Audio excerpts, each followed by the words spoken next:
Welcome to 1001 Ways to Cope with Stress. I am Professor Kinshasha Shabaka, and we are delighted to have with us today an expert in yoga. She will be talking with us on Hatha Yoga. Her name is Stacy McLean.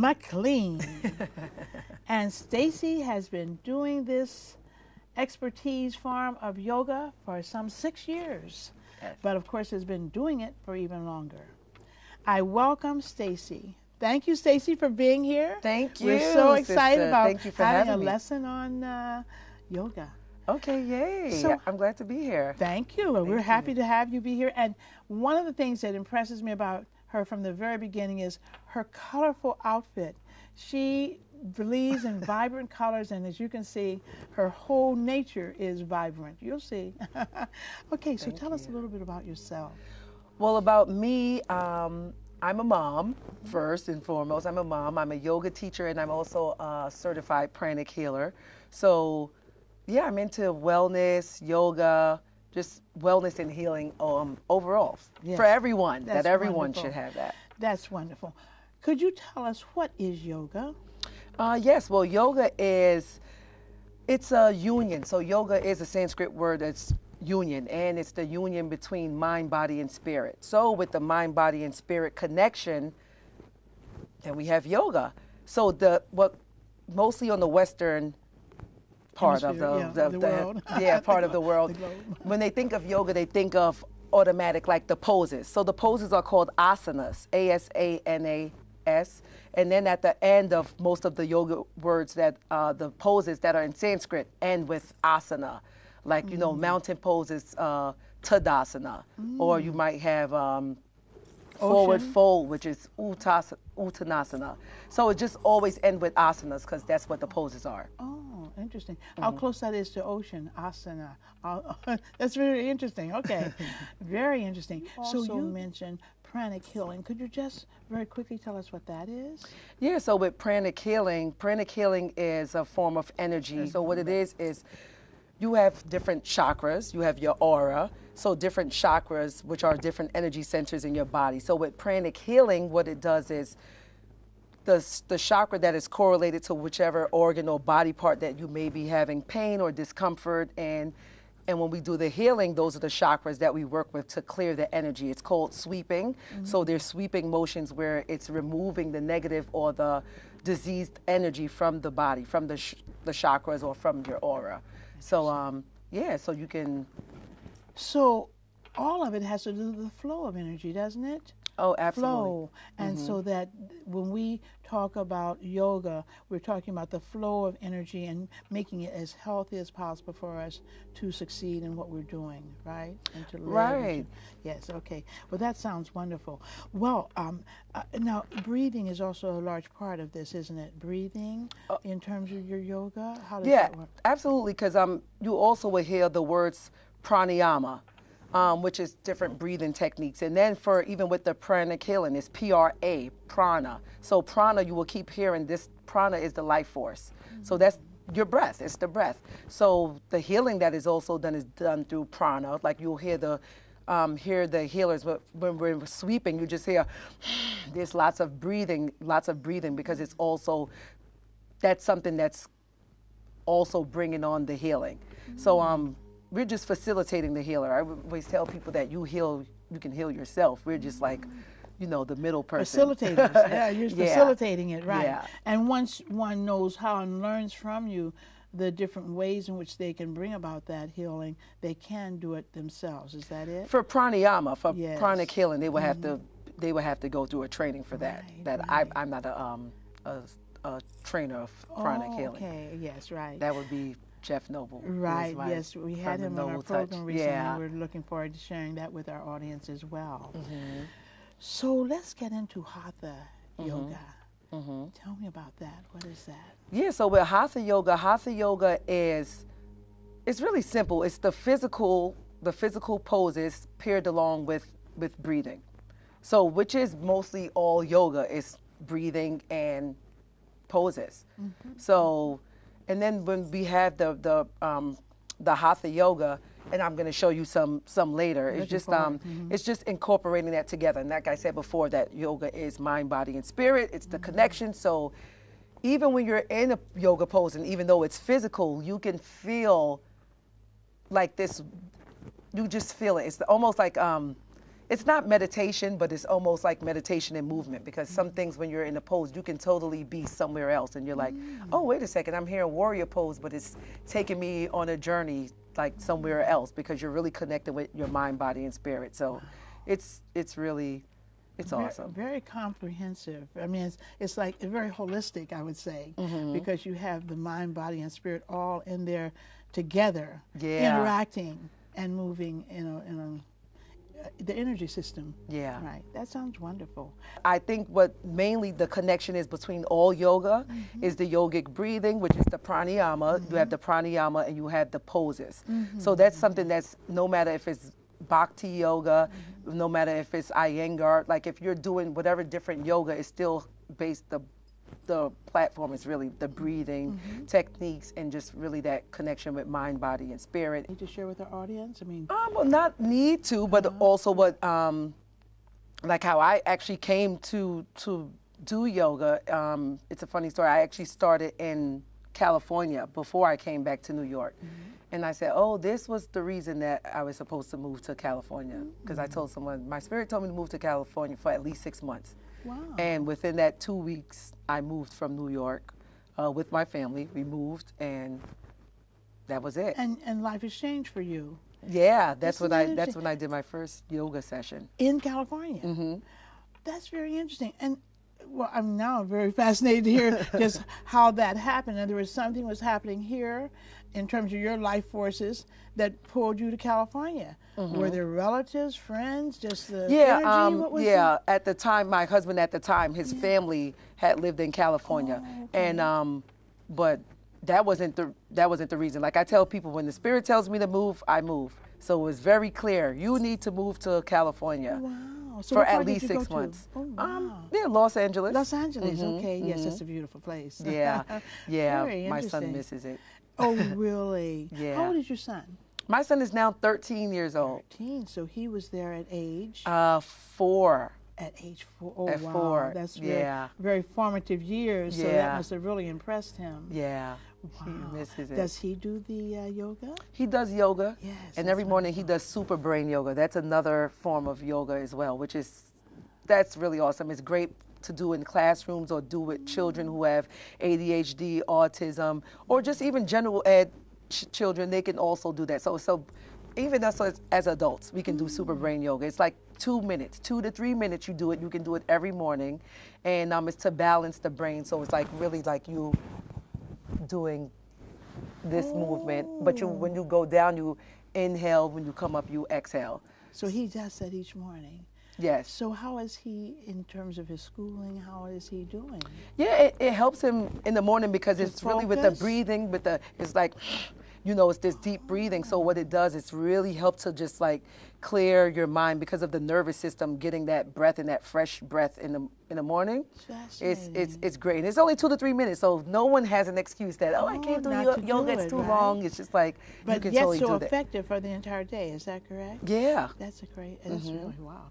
Now, let me ask you, I understand from a brief conversation we had just before that you are starting a unit. Is that something you can share at this point, or are you going to be developing it first and then sharing it later? No, I can share. I would like very much to have our audience know about that because, again, that would be valuable for the schools, for the school system.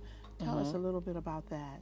Okay, yes. So as far as with me developing a program or like workshops for parents of children with special needs, like if their child has, because my son has autism, he's on the spectrum of autism, he's 13 years old, he was diagnosed at 21 months.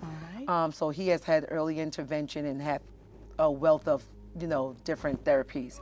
So what I do is I'm always an advocate for parents, and I always inform them about the different agencies and programs that are out there that they can have for their child. And there's so much for the children, but rarely there's not so much for parents. So that's where I come in. And it's having yoga and wellness for parents so that they can have a breather. If they can just say, okay, just give me an hour so they can have some deep breathing, so they can get their mind right. Because if they have that, then they can give that to their kids. They don't have to be stressed out. They don't have to be like, oh my goodness, I have to deal with this, I have to deal with that. So this way they can actually bring that down and take a deep breath. And then they can say, okay, now I can, what was that question you had again? How can we do this together? So when you have that as a family even, that's wonderful. It brings so much more.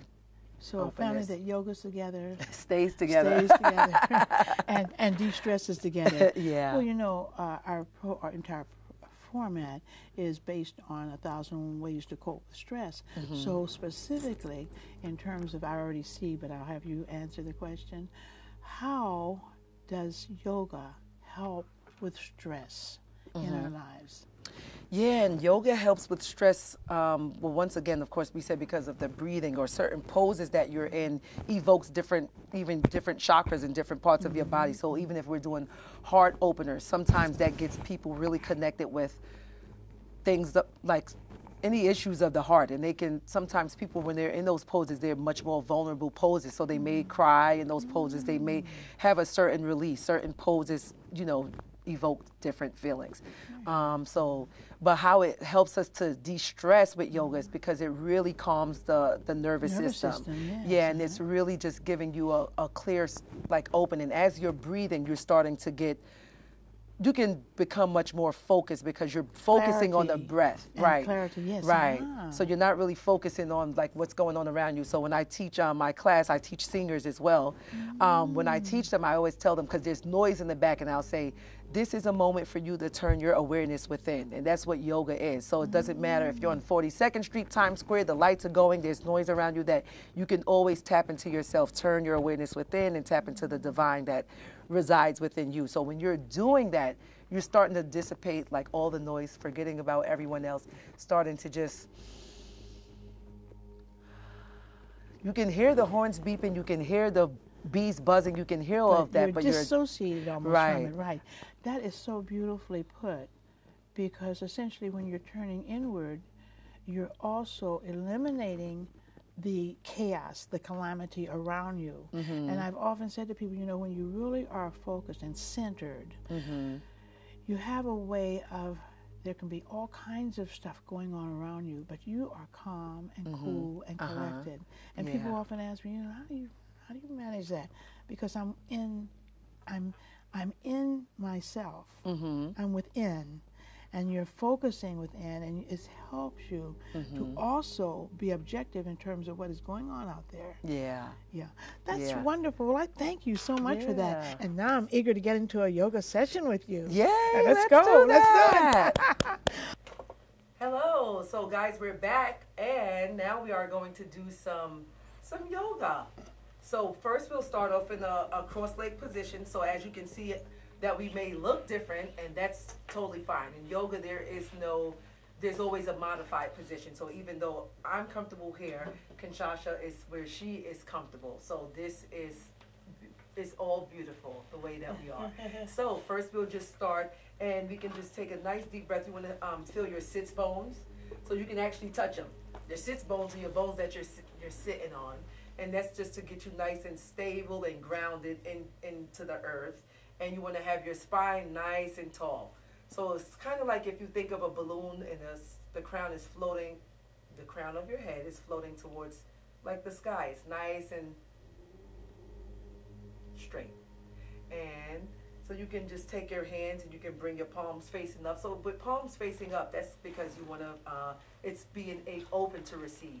And when you do your palms facing down, that's to be more grounded.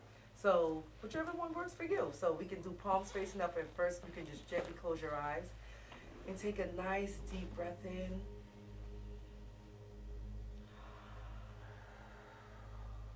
Nice deep breath in again. Exhale. Another deep breath in. Exhale. And bring your hands into prayer right over your heart center. And then when we take a deep breath in, this time we'll exhale Om. So take a deep breath in. Om.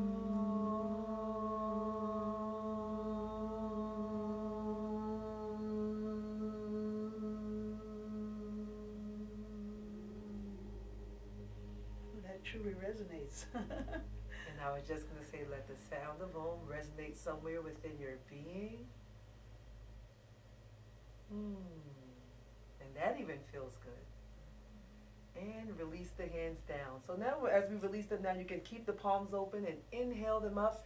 Bring them up, bring the hands into prayer, and then just bring it back down in front of the heart center and do it one more time. As you do it, inhale up. And hands into prayer, exhale. So it's all a flow. Inhale up. Hands into prayer as you exhale. And this next time we do, we're going to inhale up. Let the back of the hands touch once they're over the top of the head. Back of the hands touch. Yep, and press away. Exhale. And we're going to do that again. So when you inhale, flip the palms, inhale up. Back of the hands touch atop the head. Press away. Exhale. Again, inhale up. Palms always facing up when you inhale up. And as we press away, we exhale and release whatever doesn't serve you. Let it go and release. Inhale, palms up. Think of all the goodness you want to bring into your life, into your day. Back of the hands touch. And exhale, press away unmet expectations, any negative thoughts or energies. Release that. And great. So now we can come and something that's great for everyone, and everyone keeps asking me to make a video about this, is called cat cows. This is great for back health, and you can do this standing. I do it standing up in the shower every day. Or you can do it on the mat, because I do it on the mat as well. Or with my seniors, I do it in the chair as well. So I'm going to demonstrate. And how are you with your knees? Coming onto your knees? I'm good. I mean, what do we... Go ahead. Okay, so I'll demonstrate first, and then you can come on to the mat. So this is it. So you're all fours. So your knees are hip width apart, and your hands are pressing down nice and wide. Okay. Yep. So you want to have some space in between the knees. Okay. So hip width apart. Yep. And now, so what we're going to do first is that we're going to exhale. So when you exhale, watch me, tuck the chin to your chest, and exhale, and you reach your spine all the way up, like as if it could touch the ceiling, and your navel is taking a nap in your spine. And then you inhale, drop the belly, heart moves forward, shoulder blades squeeze on the back, and exhale, tuck the chin, reach that spine up towards the ceiling. Reach. And drop the belly. Inhale, look forward. And exhale again. Nice movement. Exhale as you tuck the chin. Navel goes into the spine. Reach that spine up. And you can go with your own breath.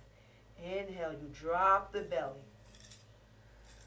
And then when you drop the belly, you look up, and then your shoulder blades, you want to pretend you have like an orange you want to squeeze on your back, and you just squeeze the shoulder blades. And one more time, exhale, round the back, chin to chest, and again, inhale. Going to do, because this feels really good too, we're going to, so think of your hips coming toward, so we're going to move our hips, so let's just go side to side now, move the hips side to side. And for anyone who's doing this and you have a knee issues, or if you had knee replacements or knee surgery, it's always good to be on your knees, just so you know. And you can always double your mat if you want to, if you need any extra support. So what we're going to do is bring your hips, so think of your right hip coming towards the right heel. Bring it around, and then sweep into the left heel, and to the left corner of your mat, and then the right corner of your mat. So it's really coming around like an oval shape. And let's go in the opposite direction. Because with yoga, whatever you do on one side, you do on the opposite side. So now we can balance. Left hip to left heel, right hip to right heel, top of the right corner, top of the left corner. And don't forget to breathe. It's the little simple things, and then they feel good. So now we can do is point the toes. and then flex them.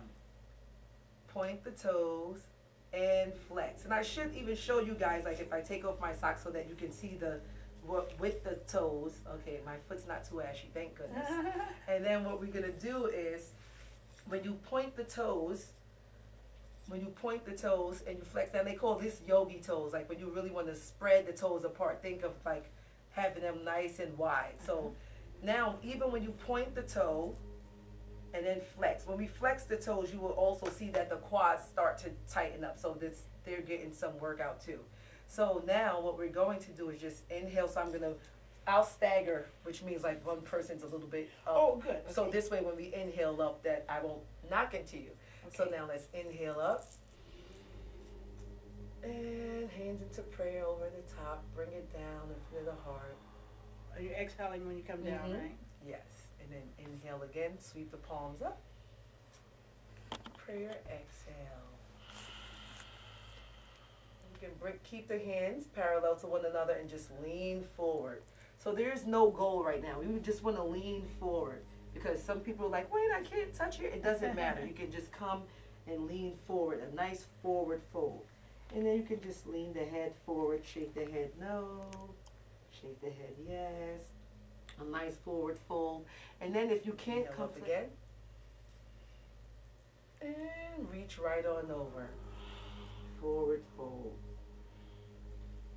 And slowly come, sliding the fingers up against the shins. We're going to come up nice and slow, shoulders down the back. And release.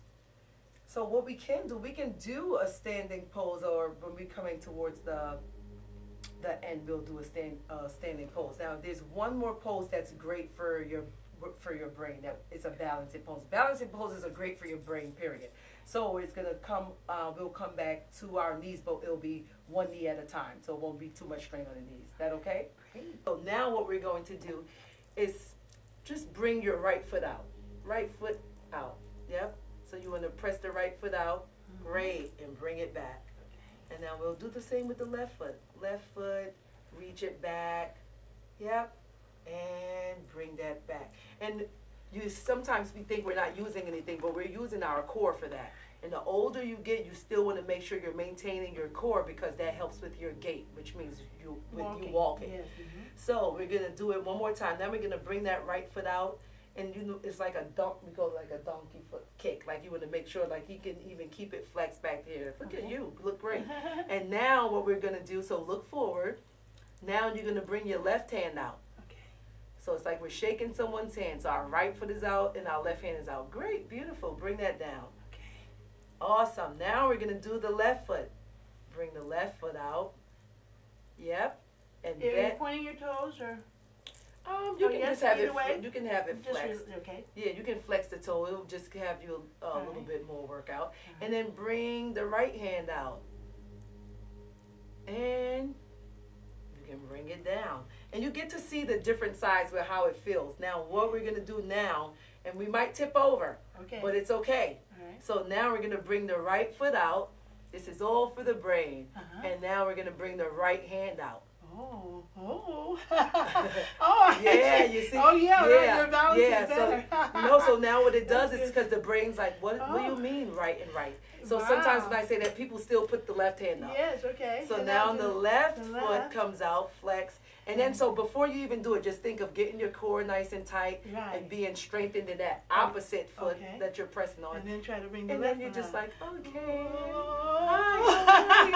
Awesome. Bring it down. And now just come back to your heels. What we can do is actually come to stand. We can do something standing. That would be good. Palm. So with yoga, it heats up the body. That's its job, to heat up and... I'm feeling it. Yeah.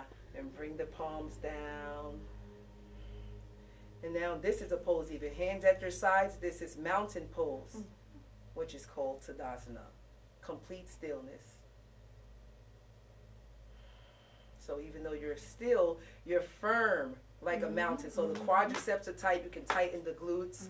Shoulders slide down the back. Pelvic floor tilts a little towards the front. And it's really just being really strong. So even, and you stay like that. So really think of your feet rooting down into the earth, Grounding.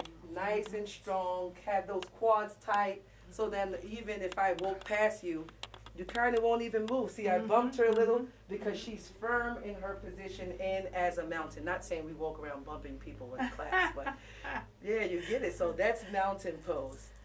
So what we can do while we're standing, we're going to do a warrior two. And that's because you're a warrior goddess and so am I. So there we go. So bring your hands right to your hip.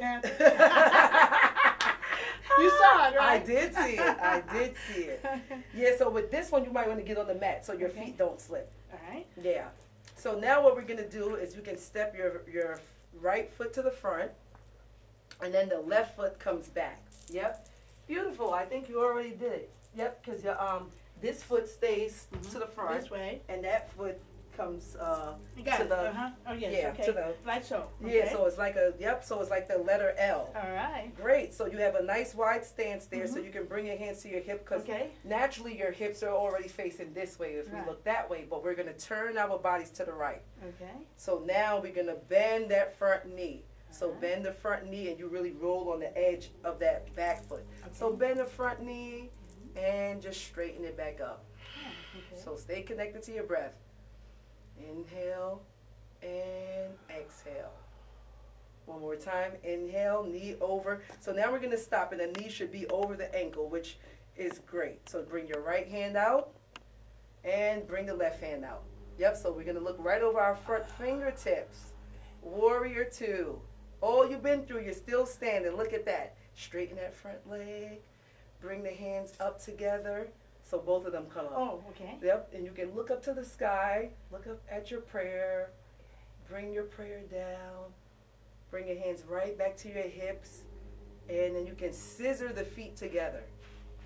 So the alignment we should have. Always think of your knee going towards your pinky toe. Oh, Because okay. that's going to give you the proper alignment. Okay.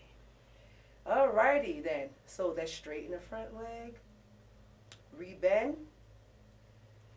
Stay connected to your breath. And bend again. Inhale when you go down, right? Inhale when you go down. Yeah, either way, whatever works for you. It's not Mandatory yeah, either way. but you can exhale. And warrior two. One hand in the front and one in the back. So there we go.